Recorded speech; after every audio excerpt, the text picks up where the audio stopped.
11ই জুলাইয়ের সন্ধ্যা ঘনিয়ে এসেছে আর আজকের এই ভিডিওতে আপনারা দেখতে পাবেন ইরানের এক সরাসরি ঘোষণা বা ওপেন চ্যালেঞ্জ।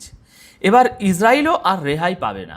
ইসরায়েলের বিমান বাহিনী এখন হাই অ্যালার্টে। এদিকে ইরানের দোরগোড়ায় পৌঁছে গেছে আমেরিকার সবচেয়ে বিপজ্জনক এয়ারক্রাফট ক্যারিয়ার, আর এই খবরে বিশ্বজুড়ে চরম উত্তেজনা তৈরি হয়েছে। অন্যদিকে দর্শক বন্ধুরা, F-35 যুদ্ধ বিমান পাওয়ার আশায় তুরস্কের প্রেসিডেন্ট এরদোয়ান রাশিয়ার S-400 এয়ার ডিফেন্স সিস্টেমের বলি দিতে চলেছেন। তুরস্কের এই সিদ্ধান্তে পুতিন বেশ ক্ষুব্ধ, কারণ ইউএইর মাধ্যমে রাশিয়ার এই শক্তিশালী প্রযুক্তির গোপন তথ্য আমেরিকার হাতে চলে যেতে পারে। দর্শক, আজ বেশ কিছু বড় খবর এবং গুরুত্বপূর্ণ আপডেট রয়েছে, তাই ভিডিওটি মনোযোগ দিয়ে শেষ পর্যন্ত দেখুন। ইরান এখন ইসরায়েলের উপর মিসাইল আর ড্রোন হামলার কড়া ওয়ার্নিং দিচ্ছে, আর এর জন্য তারা একটি রেড লাইন বা চূড়ান্ত সীমারেখাও টেনে দিয়েছে। এর আগের ভিডিওতেই আমি আপনাদের বলেছিলাম যে ইসরায়েল ইরানের উপর পুনরায় বড় ধরনের হামলা চালানোর জন্য তৈরি হয়ে বসে আছে, আর তারা শুধু আমেরিকার একটা ইশারার অপেক্ষা রয়েছে। ইসরায়েলি মিডিয়ায় রীতিমতো এই খবরটিকে তাদের হেডলাইন বানিয়েছে ইসরায়েলি মিডিয়া। তারা খবরও ছেপেছে যে তারা শুধু আমেরিকার গ্রিন সিগন্যালের অপেক্ষায় আছে। আর ঠিক এর পরেই আজ ইরানের তরফ থেকেও একটা কড়া ওয়ার্নিং বা শক্ত জবাব সামনে এসেছে। ইরানের সুপ্রিম ন্যাশনাল সিকিউরিটি কাউন্সিলের সেক্রেটারি মোহাম্মদ বাকের জুলকাদার স্পষ্ট জানিয়েছেন, যদি এবার ইরানের কোনো পরিকাঠামো বা ইনফ্রাস্ট্রাকচারের উপর হামলা হয় তবে তার কড়া জবাব অবশ্যই দেয়া হবে, এবং সেই জবাব সরাসরি ইসরায়েলকেই দেয়া হবে। অর্থাৎ ইরান এটা পরিষ্কার করে দিয়েছে যে তাদের কোনো গুরুত্বপূর্ণ পরিকাঠামোতে যদি নতুন করে কোনো হামলা হয় তবে তার মূল্য ইসরায়েলকেও চোকাতে হবে। আচ্ছা, আমি আপনাদের সহজ ভাষায় ব্যাপারটা একটু বুঝিয়ে বলছি। এখন যদি আমেরিকা কোনো হামলা করে তবে আমেরিকার প্রতিটি হামলার পরিণতি শুধু আরব দেশগুলোকেই নয়, বরং ইসরায়েলকেও ভোগ করতে হবে, যে ইসরায়েল যুদ্ধবিরতির পর থেকে এতদিন চুপচাপ নিরাপদেই বসেছিল। তবে হ্যাঁ, এটাও ঠিক যে ইরান যদি ইসরায়েলের উপরে হামলা করে তবে তাদের আমেরিকা এবং ইসরায়েল এই দুই দেশের ডবল পাওয়ারের হামলার মুখোমুখি হতে হবে, আর সেক্ষেত্রে ধ্বংসলীলাও অনেক বেশি হবে। অন্যদিকে ইসরায়েলি মিডিয়াও লিখছে, ইরান যদি সত্যি সত্যি তাদের এই হুমকি বাস্তবায়ন করে তবে এপ্রিল মাস থেকে থেমে থাকা যুদ্ধ আবার নতুন করে পুরোপুরিভাবে জ্বলে উঠতে পারে। এছাড়া এমন দাবিও সামনে এসেছে যে ইরানের এই কড়া ওয়ার্নিংয়ের পর ইসরায়েলের বিমান বাহিনী এবং এয়ার ডিফেন্স সিস্টেমকে হাই অ্যালার্টে রাখা হয়েছে। সুতরাং যুদ্ধের মেঘ আরও একবার ঘন হয়ে আসছে, যদিও অন্যদিকে আলোচনার চেষ্টাও চালিয়ে যাওয়া হচ্ছে। রিপোর্ট অনুযায়ী কাতার এখনও আমেরিকা এবং ইরানের মধ্যে মধ্যস্থতা করে পরিস্থিতি সামাল দেওয়ার চেষ্টা করছে। তার মানে কাতার বুঝতে পারছে যে পরিস্থিতি ধীরে ধীরে ধীরে হাতের বাইরে চলে যাচ্ছে। কাতারের একটি প্রতিনিধি দল ইরানে এসেছে, অর্থাৎ একদিকে ডিপ্লোম্যাসি চলছে, কিন্তু অন্যদিকে এই দেশগুলোর পাল্টা হুমকি এটাই প্রমাণ করছে যে মধ্যপ্রাচ্য এখনও বারুদের স্তূপের উপরেই বসে আছে। বিষয়টা সত্যিই খুব সিরিয়াস, অনেক বেশি সিরিয়াস। আর বিষয়টা এই কারণেও বেশি সিরিয়াস কারণ গত 9 এবং 10ই জুলাইয়ের মাঝরাতে ইরানের উপর যে হামলাগুলো হয়েছে সেটা কে করেছে তা এখনও জানা যায়নি। এতে ইরানের বেশ ক্ষতিও হয়েছে। আমেরিকা জানিয়েছে তারা এই হামলা করেনি, ইসরায়েলও এর দায় স্বীকার করেনি।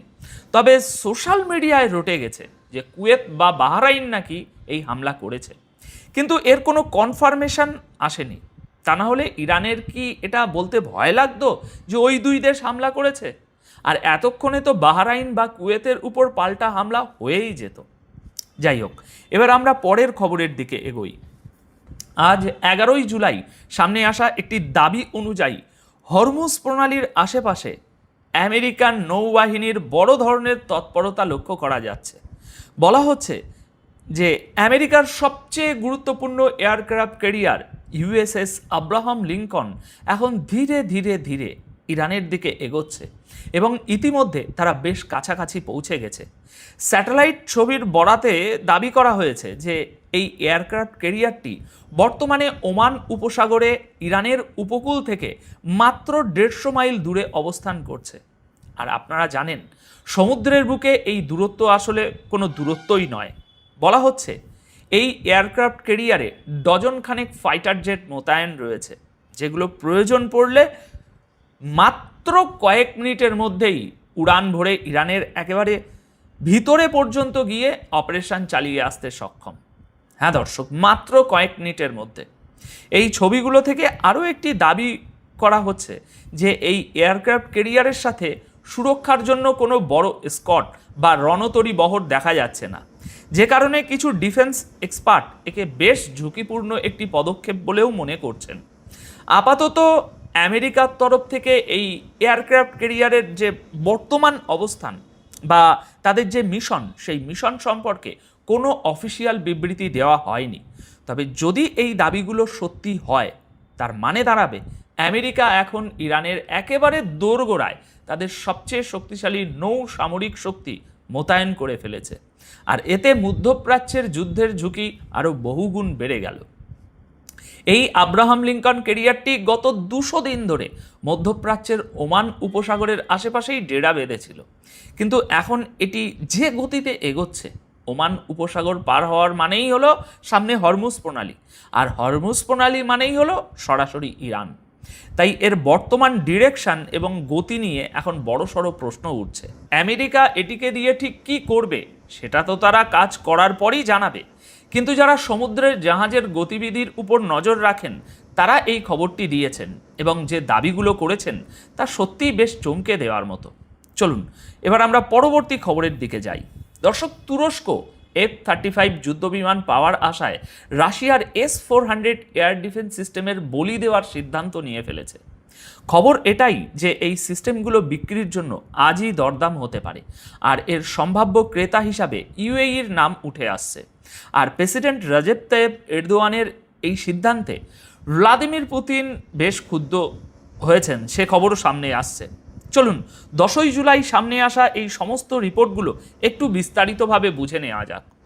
একটু কল্পনা করে দেখুন, যদি রাশিয়ার S-400 তুরস্ক হয়ে কোনো আরব দেশের হাতে চলে যায়, যেখানে ইউএইর নাম সবচেয়ে আগে আসছে, আর সেই সব আরব দেশগুলোতে আগে থেকেই আমেরিকার এয়ার ডিফেন্স সিস্টেম এবং আমেরিকার বড় বড় মিলিটারি বেস উপস্থিত রয়েছে, তাহলে রাশিয়ার জন্য এটা কত বড় একটা নিরাপত্তা ঝুঁকি তৈরি করবে। কারণ বিক্রি হওয়ার পর সেই S-400 যে সবসময় ওই আরব দেশগুলোর কন্ট্রোলেই থাকবে তার কোনো গ্যারেন্টি নেই। এমনটাও হতে পারে যে সেটা সেখানে উপস্থিত আমেরিকান মিলিটারির হাতে তুলে দেওয়া হলো, আর আমেরিকা তখন সেটা রিভার্স ইঞ্জিনিয়ারিং করে রাশিয়ার সেই শক্তিশালী প্রযুক্তির খুঁটিনাটি এবং দুর্বলতাগুলো বুঝে ফেলার চেষ্টা করবে। রাশিয়ার জন্য এটা যে কোনো বড় গোয়েন্দা ক্ষতির চেয়ে কম হবে না। রিপোর্ট অনুযায়ী তুরস্ক আজ ইউএইর কাছে তাদের S-400 এয়ার ডিফেন্স সিস্টেম বিক্রির ঘোষণা করতে পারে। বলা হচ্ছে এর সবচেয়ে বড় উদ্দেশ্য হলো আমেরিকার সেই নিষেধাজ্ঞাগুলো সরিয়ে ফেলা, যার কারণে তুরস্ক F-35 ফাইটার জেট পেতেও পায়নি। আর মনে রাখবেন 2019 সালে রাশিয়া থেকে S-400 কেনার কারণেই আমেরিকা তুরস্ককে F-35 প্রোগ্রাম থেকে বের করে দিয়েছিল, তাও আবার ন্যাটো সদস্য হওয়া সত্ত্বেও, এবং তাদের উপর স্যাংশনও জারি করেছিল। রিপোর্ট তো এটাও বলছে যে তুরস্ক যে S-400 সিস্টেমগুলো কিনেছিল সেগুলোর বেশিরভাগ আজও পুরোপুরি ব্যবহার করা হয়নি। অনেক সিস্টেম এখনও কন্টেনারেই পড়ে আছে, প্যাকিং পর্যন্ত খোলা হয়নি। এখন তুরস্ক রাশিয়ার কাছে অনুমতি চাইছে যাতে তারা এগুলো কোনো তৃতীয় দেশের কাছে বিক্রি করতে পারে। অন্যদিকে ন্যাটো সাবমিটের সময় ডোনাল্ড ট্রাম্পও ইশারা দিয়েছিলেন যে তিনি তুরস্কের উপর থেকে নিষেধাজ্ঞা সরিয়ে তাদের কাছে F-35 বিক্রির পক্ষে। তবে এই পথে এখনও দুটো বড় বাধা রয়েছে। প্রথম বাধা হলো আমেরিকান কংগ্রেস। সেখানে ডেমোক্র্যাট এবং রিপাবলিকান উভয় দলের অনেক সদস্যই মনে করেন যতদিন তুরস্কের কাছে S-400 থাকবে ততদিন তাদের F-35 দেওয়া উচিত নয়। আর দ্বিতীয় বড় বাধা হলো ইসরায়েল। নেতানিয়াহু ক্রমাগত আমেরিকার উপর চাপ সৃষ্টি করে চলেছেন যাতে তুরস্ককে কোনো অবস্থাতেই F-35 দেওয়া না হয়। আর এর মূল কারণ হলো মধ্যপ্রাচ্যে যেন ইসরায়েলের সামরিক আধিপত্য বজায় থাকে। এখন এই পুরো খবরের সারমর্ম হলো তুরস্ক এখন রাশিয়ার এয়ার ডিফেন্স সিস্টেম বিক্রি করার চেষ্টা করছে, যাতে F-35 ফাইটার জেট তাদের হাতে আসতে পারে। কিন্তু এর জন্য তাদের রাশিয়া, আমেরিকা এবং ইসরায়েল এই 3 দেশের রাজনীতির বেড়াজাল একসাথে পার করতে হবে। তবে দর্শক, একটা কথা সত্যি যে আধুনিক যুদ্ধে এয়ার ডিফেন্স সিস্টেম নয়, বরং ফাইটার জেটই আসল সুবিধা এনে দেয়। আর এরদোয়ানও এখন এই ব্যাপারটা খুব ভালোভাবেই বুঝে গেছেন, কারণ ইসরায়েল, ইরান এবং আমেরিকার এই সংঘাতে তিনি তো এয়ার ডিফেন্সের হাল চোখের সামনেই দেখলেন। সারা বিশ্বে যে 2টি এয়ার ডিফেন্স সিস্টেম নিয়ে সবথেকে বেশি চর্চা হতো, তাদের কি অবস্থা হলো? ইরান তো তাদের একেবারে নাজেহাল করে ছেড়েছে। আমি কথা বলছি আমেরিকার super advance 3rd air defence system এবং ইসরায়েলের নিজস্ব আয়রন ডোম ও অ্যারো সিস্টেমের কথা।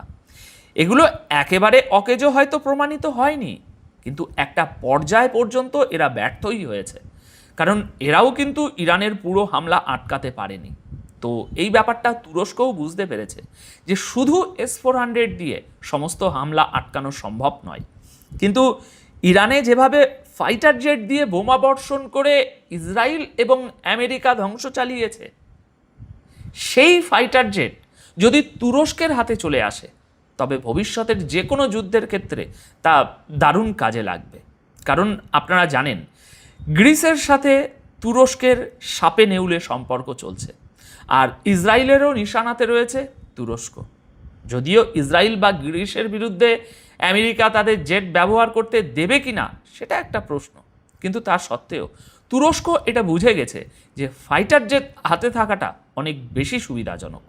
একটু আপনি ভেবে দেখুন, ইরানের কাছে F-35 তো দূরের কথা, যদি তার আগের জেনারেশনেরও কোনো ভালো ফাইটার জেট থাকতো, তবে ইরান এই যুদ্ধে শত্রুদের একেবারে ঘাম ছুটিয়ে দিত। যেভাবে তারা শুধুমাত্র মিসাইল দিয়ে এমন কড়া টক্কর দিয়েছে যে সবাই এখন আলোচনা আলোচনা বলে চিৎকার শুরু করেছে। তবুও একবার ভাবুন, যদি ইরানের কাছে এই মিসাইলগুলো না থাকতো, তবে আমেরিকার পক্ষে ইরান দখল করে নেওয়াটা কি খুব কঠিন কিছু ছিল? এবার চিন্তা করুন, এই মিসাইলের পাশাপাশি যদি ইরানের হাতে ফাইটার জেট চলে আসে, তাহলে পরিস্থিতি কি হবে? আমি কি বলতে চাইছি নিশ্চয়ই আপনারা বুঝতে পেরেছেন। কেউ একজন আমাকে জিজ্ঞাসা করেছিলেন যে ভাই, ইরান নিজে কেন ফাইটার জেট বানায় না? আরে ভাই, ফাইটার জেট বানানো তো আর ওই আমাদের কাগজের বিমান বানানো নয় যে খাতার পাতা ছিঁড়লাম আর বানিয়ে ফেললাম। একটা ফাইটার জেট বানাতে যে যন্ত্রাংশ লাগে, যে অত্যাধুনিক টেকনোলজি লাগে, সেটা ইরানের কাছে এই মুহূর্তে নেই। আর যদি টেকনোলজি থেকেও থাকে, তবে জেট বানানোর জন্য যে মেটেরিয়াল প্রয়োজন, সেগুলো পশ্চিমাদের নিষেধাজ্ঞার কারণে তারা পাচ্ছে না। তুরস্ক নিজেদের ফাইটার জেট বানাচ্ছে ঠিকই, কিন্তু সেগুলোও F-35 লেভেলের নয়। তাই প্রযুক্তির একটা ফারাক তো থাকেই। তো আপাতত এই প্রতিবেদন তাহলে এ পর্যন্তই। দেখা হবে পরবর্তী প্রতিবেদনে নতুন কোনো খবরের সাথে। সবাই